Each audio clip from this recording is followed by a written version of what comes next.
हमारे छतरपुर के कर्मचारी हैं दीक्षित जी, मेरे दो छोटे बेटे हैं, एक बार दोनों को आपस में घनघोर लड़ते देखकर राम और उनके भाइयों से चित्रण से समझाने का प्रयास किया तो सफल भी हुआ।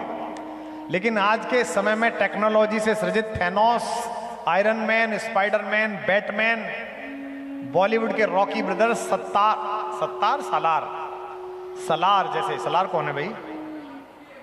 मूवी है। अच्छा, सलार जैसे नकली हीरो से प्रभावित होकर अनुसरण करने वाली पीढ़ी को दुनिया के हम सबके असली हीरो राम की तरफ कैसे मोड़ा जाए, मार्गदर्शन करने का कष्ट करेंगे। अब देखो क्या है कि फिल्मों से अगर बच्चे प्रभावित होने लगे आपके, तो बच्चों का दोष नहीं है, आपका दोष है कि आपने फिल्मों से ज्यादा राम कथा नहीं सुनवाई उन्हें, वरना तो सब ठीक हो जाता।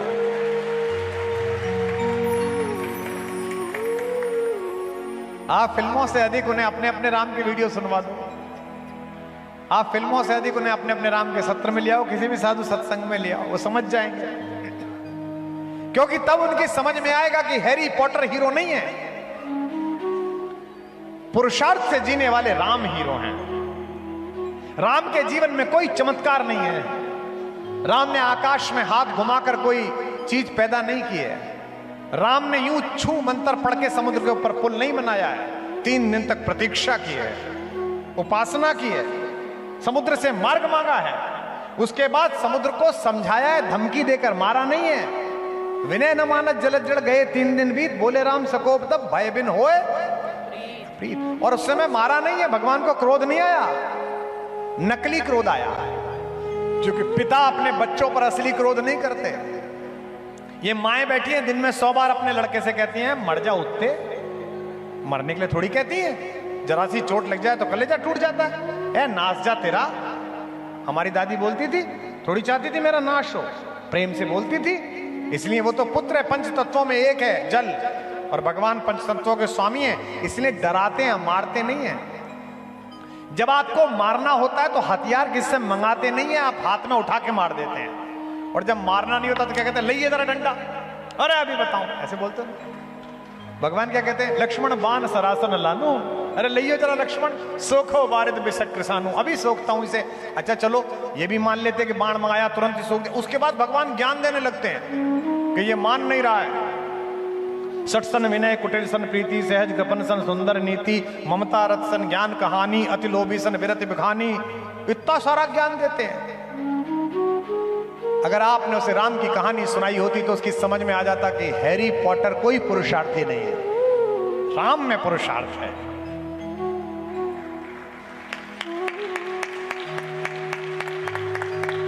एक वलकल पहनकर निकला हुआ एक निर्वासित राजकुमार विश्व की सबसे शक्तिशाली सेना को उसके घर में घुस के मार के आता है, यह पुरुषार्थ है। हथियार भी कैसे, जंगल से लिए हुए। राम के अंदर कोई चमत्कार नहीं, उन्होंने मनुष्यों की तरह जीवन जीकर हमें बताया कि अगर मैं कर सकता हूं तो तुम भी कर सकते हो। हैरी पॉटर में क्या पुरुषार्थ है जी? मैंने भी देखी है वो फिल्म, षड्यंत्र है हैरी पॉटर। ये सब कहानी जो भारत में परोसी जा रही है पुरुषार्थहीन कहानियां हैं। बच्चों को क्या पढ़ा रहे हो तुम?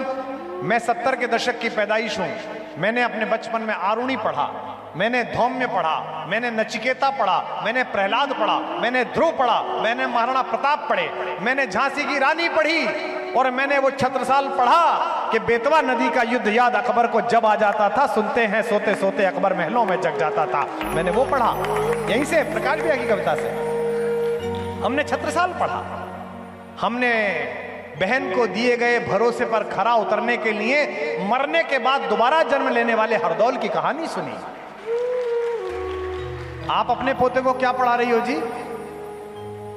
अभी एक बिटिया आई थी, बैठी होगी, उसने मुझसे कहा कि आपसे मिलना था गुरुजी। जब मैं गर्भावस्था में थी तो मैंने पूरे समय 9 महीने आपके वीडियो देखे। यहाँ कहीं बैठी होगी बिटिया, और उसका प्रतिफल यह हुआ कि आराम से प्रसूति हुई और बच्चा अत्यंत आनंदपूर्वक शांत बालक है, ज्यादा परेशान नहीं करता, बहुत आनंद में है। हमारे सबके घरों में रामचरितमानस सुनाई जाती थी, सामने कन्हैया जी का चित्र लगा रहता था, तो कन्हैया जैसे बच्चे पैदा होते थे। अब दिन भर एमटीवी सुन रही है, दिन भर कुछ और देख रही है, तो बालक भी ऐसे ही पैदा हो रहे हैं। हैरी पॉटर में क्या पुरुषार्थ है? एक लड़का है पगला सा, वो किसी स्कूल में पढ़ने जाता है, वहां उसे एक जादुई झाड़ू मिल जाती है, उस झाड़ू को वो टांग के नीचे फंसा के उड़ता फिरता है। ये तो है, ये झाड़ू टांग के पीछे लगा के उड़ाने में क्या पुरुषार्थ है? झाड़ू लेके उड़ने में हमने भी उड़ाया था एक झाड़ू लेके, उसमें क्या फर्क पड़ा? क्या हुआ उसको? क्या पुरुषार्थ है? लेकिन कहानी अगर सुनाई होती राम की, भरत की, शत्रुघ्न की, लक्ष्मण की, तो पंडित जी, दीक्षित जी, अपने बच्चों को रोज ये कहानी सुनाओ, अपने बच्चों को रोज महाभारत सुनाओ कि अगर भाई के लिए 5 गांव देने में भी कलेजा फटेगा तो तेरी मृत्यु निश्चित है। क्या कहने गए थे? शांति मांगने गए थे, हैं? तो दे दो हमको 5 गांव, रखो अपनी धरती तमाम, हम वही खुशी से खाएंगे, परिजन पर हंसी न उठाएंगे। दुर्योधन वह भी दे न सका, आशीष समाज की ले न सका, उल्टे हरि को बांधने चला, जो था असाध्य साधने चला। जब नाश मनुज पर छाता है, पहले विवेक मर जाता है। ये सिखाओ उसे। क्या कहता है दुर्योधन? सुचक्रम नैव दास्यामि बिना युद्धे न केशवः। हे केशव, महाभारत में कहता है सुई के आगे के भाग की भूमि नहीं दूंगा। दिल्ली में एक करोड़पति परिवार था, नाम नहीं लेना चाहिए, संकेत से समझिए। नोएडा गुड़गांव के आसपास की सारी जमीनें उनकी थी। कम से कम 1,00,000-2 लाख करोड़ रुपए का टर्नओवर का व्यापार था। छोटे भाई को एक फार्म हाउस पसंद था जो 40-50 करोड़ का होगा। दोनों भाई उसके समझौते के लिए बैठे थे फार्म हाउस में। ज्यादा तू मैं हुई तो छोटे भाई ने रिवॉल्वर निकाल ली, बड़े भाई के अंगरक्षकों ने छोटे को गोली मार दी, छोटे के अंगरक्षकों ने बड़े को गोली मार दी। टीवी में देखा, टाटा 407 में 1 लाख करोड़ के दोनों पड़े हुए थे। मैंने कहा इन्होंने बिल्डिंगें बनाई, इन्होंने अपार्टमेंट बनाए, लेकिन ये किसी मंदिर में जाकर राम की कहानी ना सुन के आए, वरना यहां ना पड़े होते, एक दूसरे को दे रहे होते। छोटा भाई 50 एकड़ का फार्म हाउस मांग रहा था और बड़े भाई ने गोली निकाल ली। अगर राम की कहानी सुनी होती तो कहती कैसी बात करता है तू, ये 50 एकड़ छोड़, पूरा सामान तेरा, चल मैं जा रहा हूं, तू संभाल ले। और मैं दावा करता हूं कि छोटा ले नहीं पाता। वो कहता नहीं भैया मत जाइए। ये संस्कार किसने भरा? ये संस्कार मानस जी ने भरा, ये संस्कार राम की कहानी ने भरा। दीक्षित जी, आपके बच्चों में राम और लक्ष्मण का सद्भाव हो, मैं तो यही कामना कर सकता हूं। हम 4 भाई हैं, मैं घर में सबसे छोटा हूं। सरस्वती की कृपा है कि लोकप्रियता थोड़ी ज्यादा है, तो मेरे भाई जो बड़े विद्वान हैं, अच्छे पढ़े लिखे हैं, बड़े पदों पर हैं, लोक में उनका परिचय मेरे भाई के रूप में है। कहीं जाते तो लोग कहते हैं कि कुमार विश्वास इनके भाई हैं, लेकिन जो मेरे परिवार के लोग हैं वो पता है कि परिवार में कोई मांगलिक उत्सव, वो अभी मांगलिक उत्सव था 24 तारीख को, सबसे बड़े से जो छोटे भाई हैं उनकी बिटिया की गोद भराई का कार्यक्रम था। मेरा साहस नहीं है कि अगर उनमें से कोई खड़ा हो तो मैं बैठ जाऊं, ये साहस नहीं है। और शायद इसी कारण मेरे चरित्र का भी उन्नयन है और मेरे जीवन का भी उन्नयन है।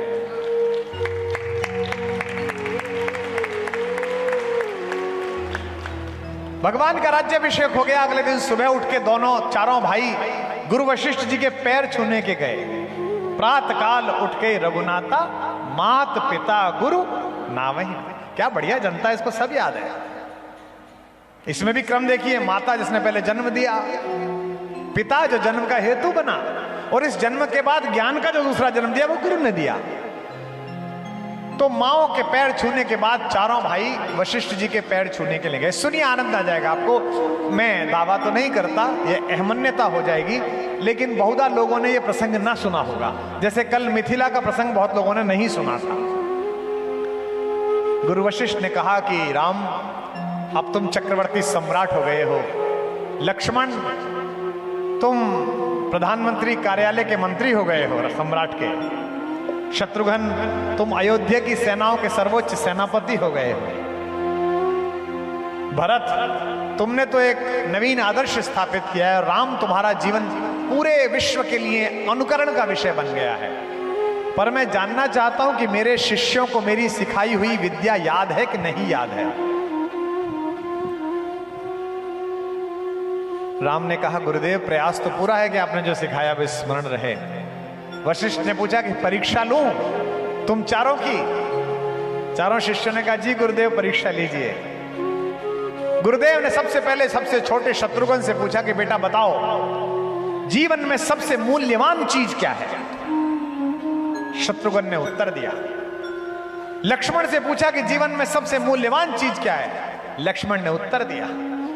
राम जी से पूछा कि जीवन में सबसे मूल्यवान चीज क्या है? राम जी ने उत्तर दिया। भरत बैठे थे, उन्होंने उत्तर ही नहीं दिया, वो रोने लगे और इसी रोने से वशिष्ठ ने उत्तर को ढूंढ लिया। सुनिए कि शत्रुघ्न जी से, ये भी अच्छा है कि आ गए आप।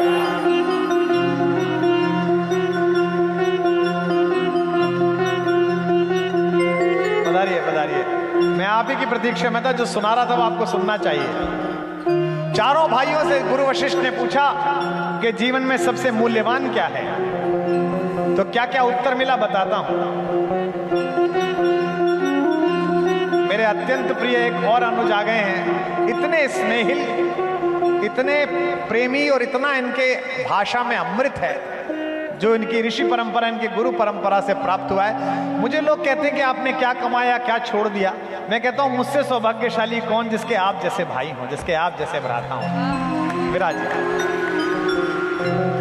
शत्रुघ्न जी से पूछा कि सबसे अनमोल क्या है? चारों भाइयों से गुरु वशिष्ठ ने सवाल पूछा राज्याभिषेक के बाद कि शत्रुघ्न जी से अनमोल कुछ पूछा गया।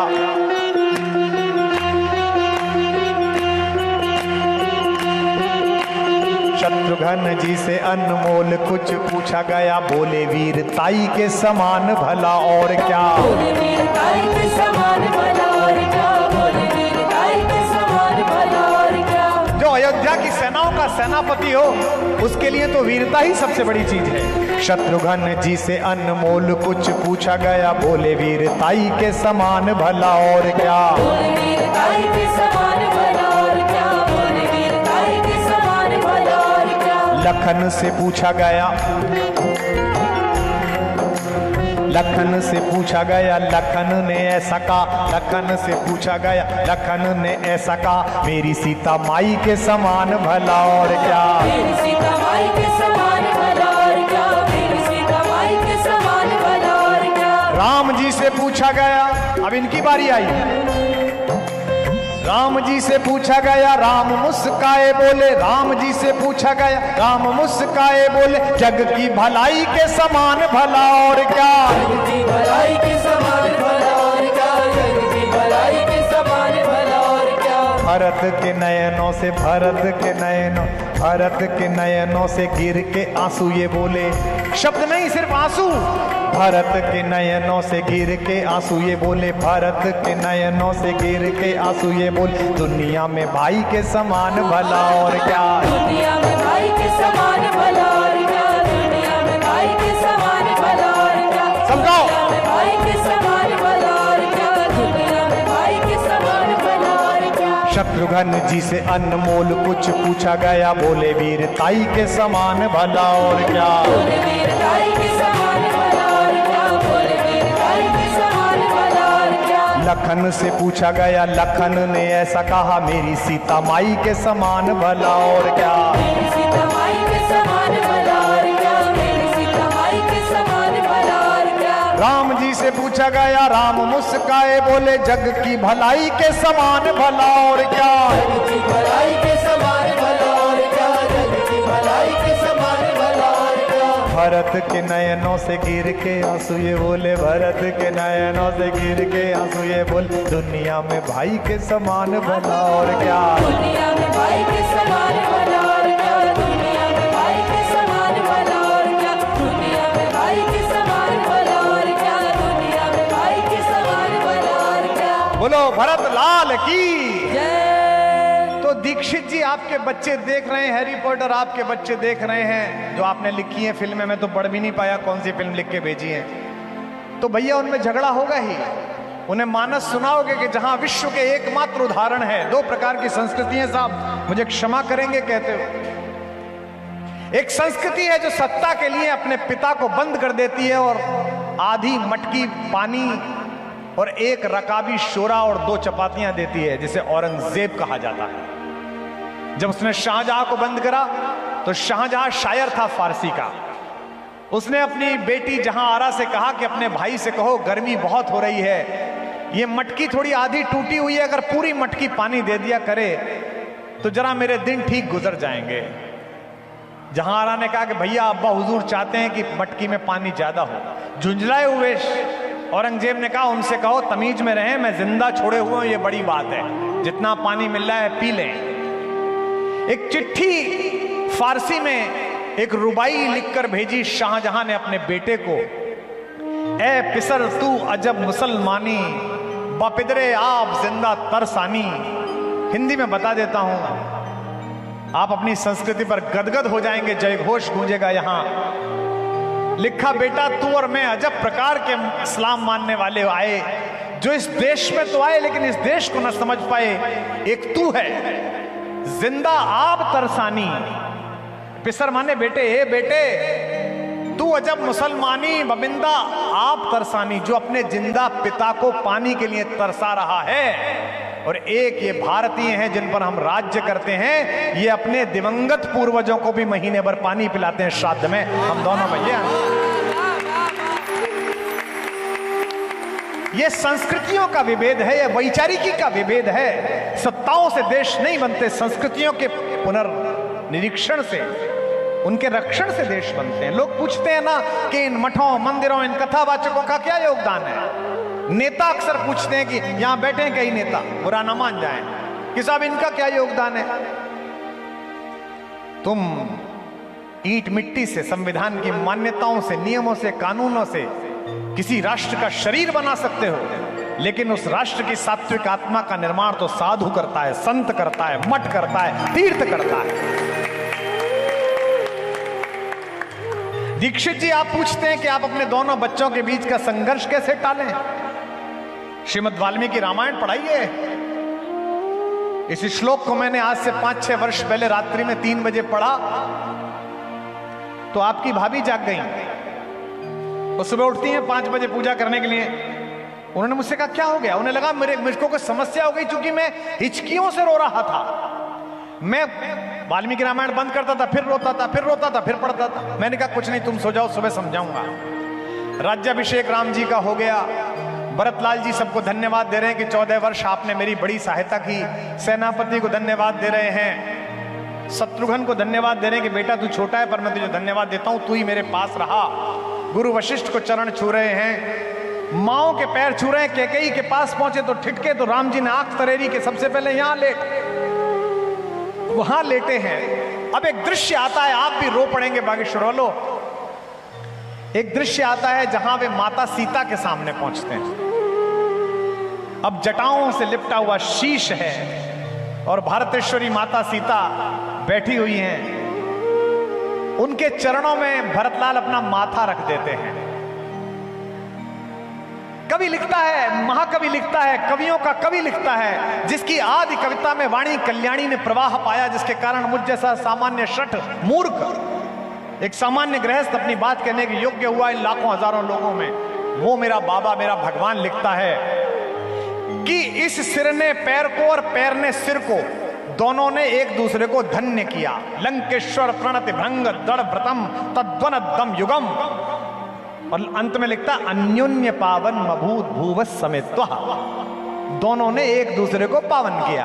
तो मैं बहुत देर तक सोचता रहा कि अगर देवर ने अपनी भाभी के चरणों में शीश रखा तो ये कोई नई बात नहीं है। भाभी तो मां होती है, इसलिए ये शीश धन्य हुआ तो ठीक है, क्योंकि ये चरण कोई सामान्य चरण नहीं है। ये चरण वो हैं जो कालांतर में भारत का आचरण बन गए हैं। ये सीता के चरण हैं। ये चरण सामान्य चरण नहीं है। ये मिथिलेश नंदिनी के वो चरण हैं कि जिनके चरणों में जब वो अपने बाग में चलती थी तो नव पल्लव और कोपल बिछाई जाती थी। ये वो दृष्टि है जिसके सुबह प्रातःकाल जगने पर अयोध्या में 7 पर्दों का गवाक्ष खोला जाता था, ताकि भगवान भुवन भास्कर इन पलकों पर प्रणाम की पहली किरण धीमे से रख सकें। ये वो चरण हैं। इसलिए भरत का सिर धन्य है। कि उसने इन पवित्र चरणों में अपना सिर धरा। लेकिन अगली पंक्ति पर आपका ज्यादा कोलाहल गूंजेगा, लेकिन यह सिर भी छोटा मोटा सिर नहीं है। यह सिर वो सिर है जिस पर त्रैलोक्य का राजमुकुट रखा जाना था, और उसने राजमुकुट उतार कर अपने भाई की चरण पादुकाएं अपने सिर पर रख ली थी। वो सिर है। ये अगर आपने दीक्षित जी पढ़ा दिया तो मैं दावा करता हूं कि आपके बच्चों को कोई कुछ नहीं कर पाएगा। और आपके बच्चे तो छोटे हैं। मैंने जयपुर में 4 दिन अपने अपने राम बोला। ऐसे ही प्रश्न आप लोगों ने भेजे। एक प्रश्न आया, मैंने सोचा नाम पढ़ूं ना पढ़ूं संकोच में। एक सज्जन ने लिखा कि मैं 67 वर्ष का हो गया हूं। 72 साल के मेरे बड़े भैया हैं जो हिम्मतनगर गुजरात में रहते हैं। हम दोनों भाइयों का गांव की संपत्ति को लेकर 30 साल से मुकदमा चल रहा है। मेरे बेटे बहुओं ने उनको नहीं देखा, उनके बेटे बहुओं ने मुझे नहीं देखा। पर कल 2 दिन आपको सुनने के बाद मैं बहुत रोया हूं। और आपका ये अपने अपने राम समाप्त होने के बाद मैं संपत्ति के सारे कागज, मुकदमे के कागज लेके, बहुओं को लेके, बेटों को लेके हिम्मतनगर जा रहा हूं। भैया के चरणों में लेट के रोऊंगा और कागज डाल के कहूंगा, भाड़ में गए कागज, मुझे माफ कर दीजिए, अपना आशीर्वाद दे दीजिए। ये कहानी है। यह भरत आपके घर में है तो रामायण है। और सूच्यक्रम नहीं वदास्यामि बिना युद्धे न केशवः कहने वाला दुर्योधन आपके घर में है तो महाभारत कोई टाल ही नहीं सकता है। सरस्वती से देवता कहते हैं कि आप ही के बुंदेलखंड में चित्रकूट में मनाने पहुंच गए हैं भरतलाल जी, राम वापस ना चल दें। सरस्वती से कहते हैं भरत की बुद्धि फेर दो, जैसे मंत्रा की भेजी थी। सरस्वती कहती है क्या मजाक की बात करते हो, भरत की बुद्धि फेर दो? किसी की भी फेर दूंगी, इसकी फेर दो। मोसन कहे तो भरत मति फेरू, लोचन सहस न सूझ सुमेरु। 1000 आंखें होने के बाद भी जिसे सुमेरु न सूझते हो, ऐसी मूर्खता की बात करते हैं। वह भरत प्रतिमा नाटकम एक बहुत सुंदर महाकवि भास की रचना है, कभी पढ़िएगा। उसमें राज्य छिन जाने के बाद नाराज लक्ष्मण कहते हैं कि भैया आप किस बात के अधर्म के विरोधी हो, किस बात के धर्म के प्रतिपालक हो? आपके तो घर में ही अधर्म हो रहा है, आपका भाग्य छीना जा रहा है। ये कंधे पे धनुष लटकाए क्यों घूम रहे हो? परशुराम जी का दिया हुआ शारंग उठाते क्यों नहीं हो इसे? कितनी अच्छी बात कहते हैं भगवान। कहते हैं किम दोषुणेश रुचिर रुचिर, हे प्रिय भरत लक्ष्मण, मैं किसको मारूं और मारकर किसे पातक लूं? अपने उस पिता को जो रघुवंश की लज्जा निभा रहा है कि जो वचन दे दिया वो पूरा किया जाएगा। अपनी उस मां को जो केवल स्त्री धन के रूप में लिए गए अपने वादों को पूरा कराने के लिए वरदान मांग रही है। और तीसरी बात महत्वपूर्ण है, भगवान कहते हैं या अपने उस छोटे भाई भरत को, पाप जिसके व्यक्तित्व की सीमा के बाहर खड़ा होकर अपराधी की तरह प्रतीक्षा करता है कि भरत चले जाएं तो यहां घटित हूं, मैं उस भरत को मारूं क्या? गुरु वशिष्ठ ने कहा कि भरत अब तुम राजा बना दिए गए हो, अब तुम राज्य संभाल लो। 14 वर्ष बाद अगर इच्छा है तो तुम दे देना राम को। आपको पता होगा हम प्रसाद लेते हैं, आज हमने गौशाला में प्रसाद लिया, हमने और भैया ने और सारे संगीत के साथियों ने। प्रसाद कौन सा था? पहले उस प्रसाद का भोग लगा, फिर हमने प्रसाद लिया। भगवान को अमनिया भोग लगता है जो किसी और ने ना खाया हो। यह कहा भरत जी ने कि अगर जो राज्य मैंने भोग लिया और उसके बाद मैं राम जी को दूंगा तो यह प्रसाद नहीं हुआ।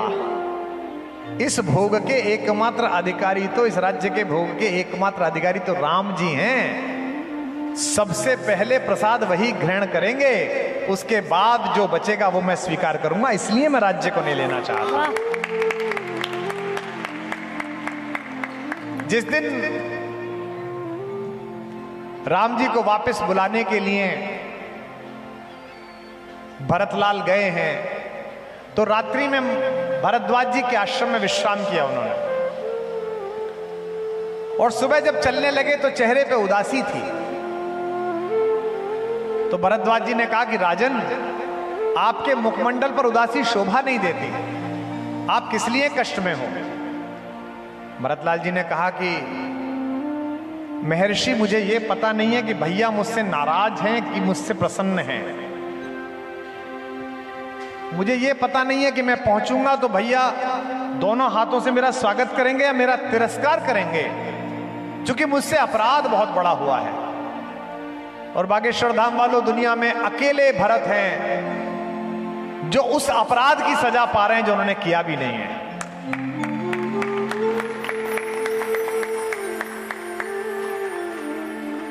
भरद्वाज जी ने कहा मुझे ये तो पता नहीं भाई, तुम सांसारिक लोग हो, तुम भाइयों का प्रेम क्या है।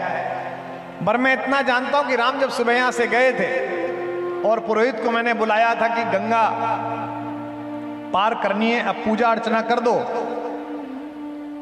तो भगवान ने हाथ में अक्षत ले रखा था और थाली ले रखी थी। जब तक पूजा अर्चना हो रही थी बड़े प्रसन्न मुख थे।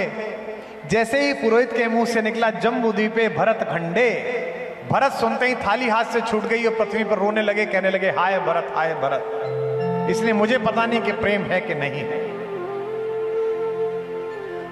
अपने आंसू से, कविता का तत्व देखना आप, अपने आंसू से गंगा को धोते रहे, अपने आंसू से गंगा को धोते रहे, अपने आंसू से गंगा को धोते रहे, अपने आंसू से गंगा को धोते रहे, हाथ में जल लिए राम रोते रहे, हाथ में जल लिए राम रोते रहे, अपने आंसू से गंगा को धोते रहे, अपने आंसू से गंगा को धोते रहे, हाथ में जल लिए राम रोते रहे, हाथ में जल लिए राम रोते रहे, अच्युतम केशवम कृष्ण दामोदरम। आप आ गए उसलिए। केशवम कृष्ण दामोदरम, राम नारायणम जानकी वल्लभम। गाओ। राम नारायणं जानकी वल्लभं, राम केशवम कृष्ण दामोदरम, अच्युतम केशवम कृष्ण दामोदरं, राम नारायणम जानकी वल्लभम, राम नारायणं जानकी वल्लभं, राम नारायणं जानकी वल्लभं। नंगे थे पाँव बावले के, जब मिलने पहुंचे भरत तो पैर कीचड़ में सने हुए भाग रहे हैं। कई बार होता है, अयोध्या जी जाओ, ब्रज में जाओ तो मैं तो चप्पल नहीं पहनता हूं। तो जब तक किसी से मिलने के लिए पहुंचो, किसी आश्रम में पहुंचो, किसी साधु संत से मिलो, नीचे से सारी धोती गंदी हो जाती है। ड्रेस वाले कहते हैं सर वैनिटी वैन में आ जाओ, थोड़ा कपड़े बदल लो। अबे मैंने कहा मूर्ख हो, इस रज में भगवान लोटा है और इससे बचने की कोशिश कर रहे हो, उसे तो सिर पे लगाओ। कहां पागल है।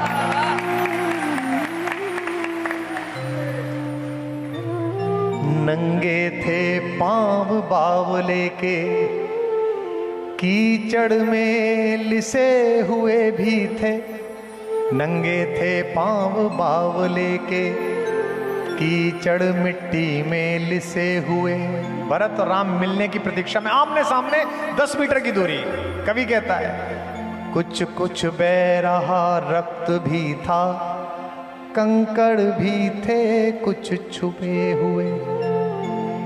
वह व्याकुलता थी बढ़ने की, धनु कहीं कहीं पर तीर गिरा। वह व्याकुलता थी मिलने की, धनु कहीं कहीं पर तीर गिरा। मही पर तरकश के साथ वहीं मुनियों वाला वह चीर गिरा।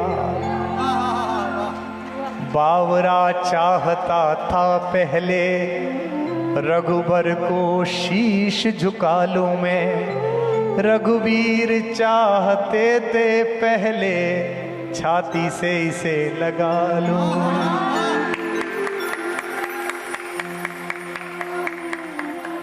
रघुवीर चाहते थे छाती से पहले इसे लगा लूं मैं। आखिर रघुबर की विजय हुई, हाथों पर उठा लिया उसको।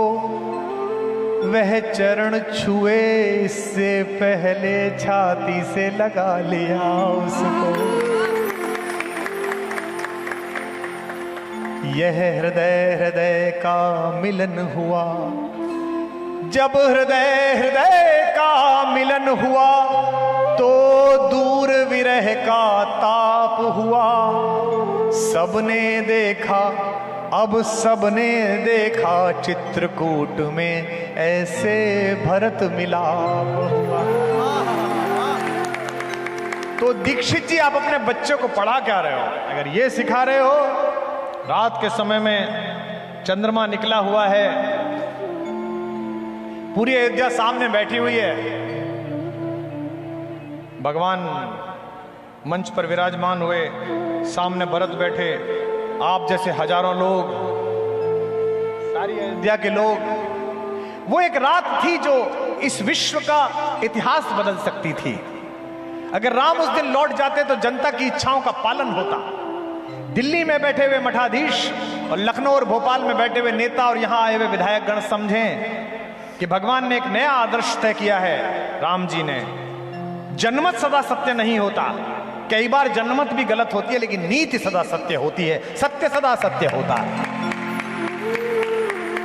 अगर उस दिन राम लौट जाते तो जनता तो बड़ी प्रसन्न होती कि चलो कंटक कटा वापस आ गए, लेकिन भगवान ने कहा कि नहीं, मेरे और तुम्हारे पिताजी ने संविधान में संशोधन किया है।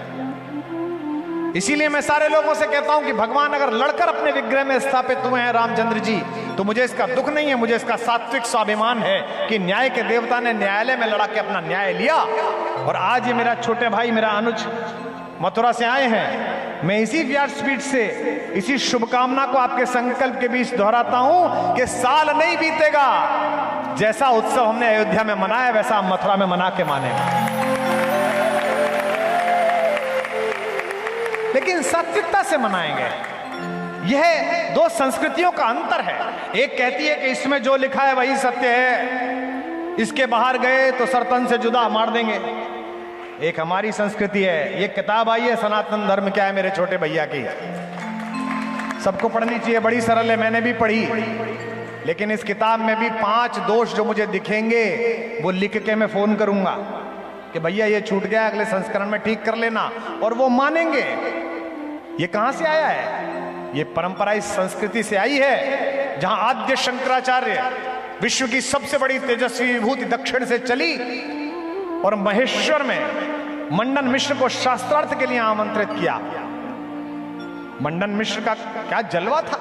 शंकराचार्य जी महेश्वर पहुंचे और किसी पनघट पे पनिहारिन से पूछा कि मंडन मिश्र का घर कहां है, तो पनिहारिन ने कहा जिस द्वारे पर तोता और मैना संस्कृत भाषा में द्वैत अद्वैत का शास्त्रार्थ करते मिले, वो महारथी मंडन मिश्र का घर है। इतना बड़ा महारथी था।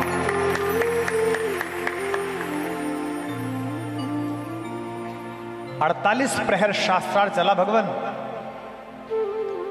अब 2 विद्वान टकराए तो शास्त्रार्थ का रेफरी कौन बने?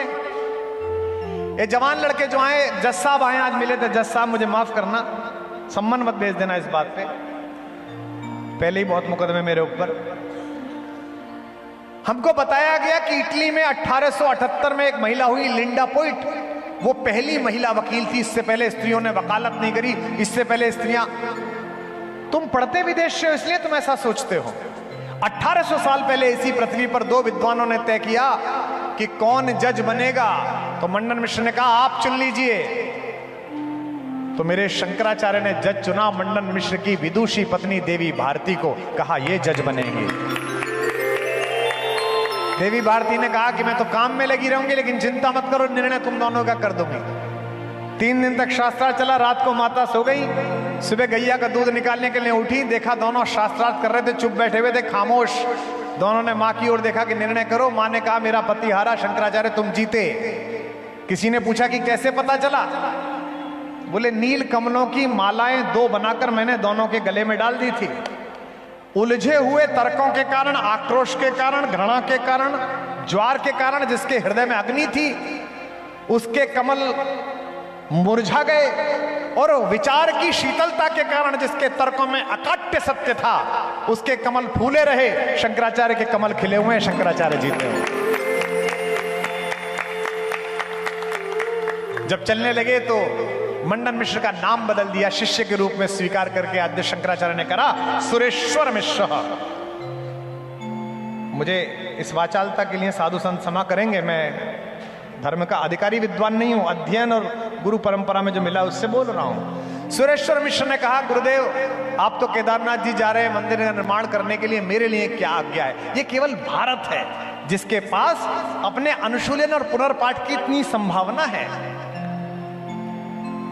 कहा आद्य शंकराचार्य जी ने, हे मेरे प्रिय शिष्य सुरेश्वर, तुम मेरे आज तक के लिखे हुए पर वार्तिक लिखो। 32 वर्ष की आयु में भगवान शंकराचार्य ने जो लिख दिया है वो कोई लिख नहीं सकता है। गंगा जी के सामने खड़े हो तो भी शंकराचार्य जी याद आते हैं, देवी सुरेश्वरी भगवती गंगे त्रिभुवन तारिणी तरल तरंगे शंकर मौलि विहारिणी विमले मम मत रास्ताम तव पद कमले। विष्णु जी को प्रणाम करो तो शंकर जी याद आते हैं, शंकर जी को प्रणाम करो तो भी शंकर जी याद आते हैं। नमामि शमीशान निर्वाण रूपम विभुम व्यापकम ब्रह्म वेद स्वरूपम, वही याद आता है। इतना विद्वान व्यक्ति अपने शिष्य सुरेश्वर से कहा मुझ पर वार्तिक लिखो। यहां जो संतगण बैठे हैं, जो विद्वान बैठे हैं, वे वार्तिक का अर्थ समझते हैं, लेकिन सामान्य जनता के लिए बता रहा हूं। इस पर जय घोष करना कि तुम्हारी गुरु परंपरा कितनी सरज और सहज है, कोई अहंकार नहीं है हम में। वार्तिक का मतलब है उत्तम। जो मैंने कहा है बेटा इसकी समीक्षा कर, ये तो कोई बड़ी बात नहीं है।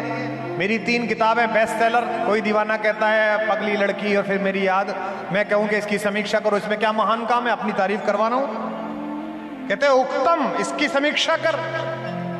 अनुक्तम, जो मैं नहीं कह पाया हूं बेटे उसकी समीक्षा करके गुरुजी आप चूक गए, बड़ी बात।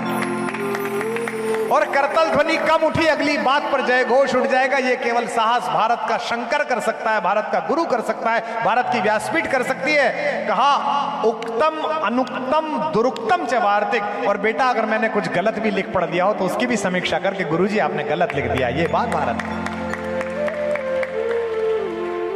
राम बैठे, चंद्रमा ऊपर निकला हुआ है। ये चंद्रमा भगवान के जन्म पर बड़ा दुखी था। जब भगवान पालने में थे तो चंद्रमा बहुत नाराज था, टेढ़ा मुंह किए हुए था। उस समय की नक्षत्र गणना देख लो तो भी टेढ़ा ही दिखेगा। तो भगवान ने पालने में कहा भी तू क्यों दुखी है, प्रकृति श्रृंगार कर रही है।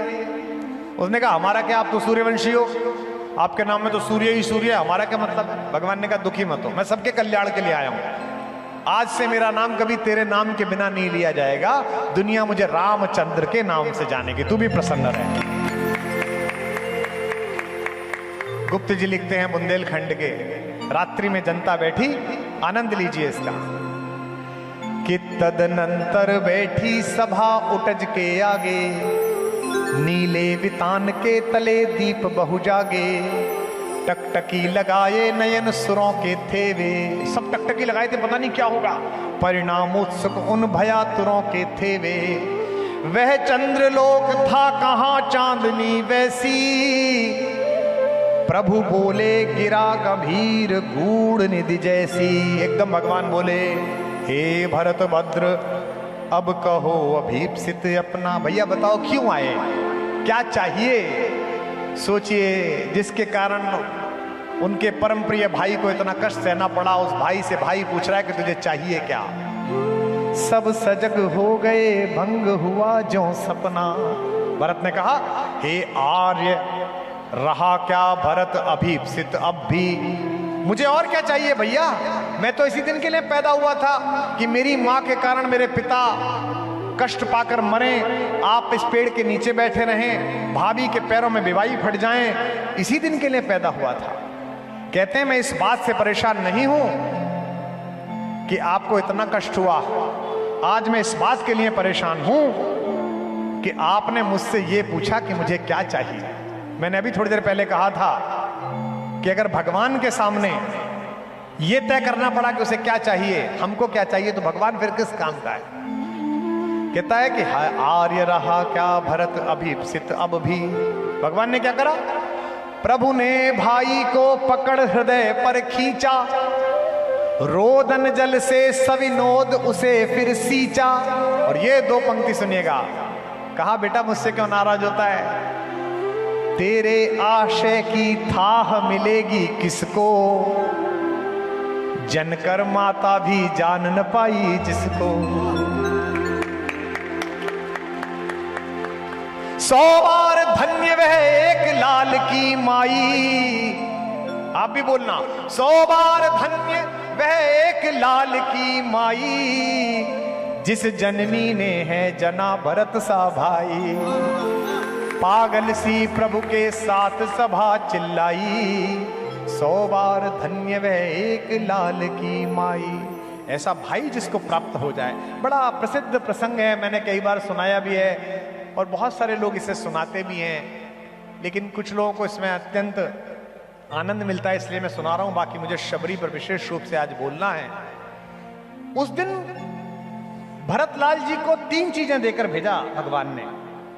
पहली नीति, कि बेटा कुछ हो जाए नीति पर चलना। दूसरी खड़ाऊं, और तीसरी क्षमा। भरत के मन में अपनी मां को लेकर बड़ा क्रोध था। भगवान ने उसे क्षमा से भरकर भेजा। और कैकेयी ने जब समझाया कि बेटा तुझे याद है राम, आधी रात तू मेरा सपना देखकर दीदी के पास से उठकर आता था और दीदी कहती थी, अरे ओ बावली, तेरा ये ओ कोयल, तेरा बच्चा जाग गया, तो वही राम है। होने पर बहुधा अर्धरात्रि अंधेरी, जी जी आकर करती पुकार थी मेरी। लो कुहुकनी अपना कुहुक राम यह जागा, निज मंझली माँ का स्वप्न देख उठ भागा। तू वही राम में वही के कई तेरी, होने पर बहुधा अर्धरात्रि अंधेरी।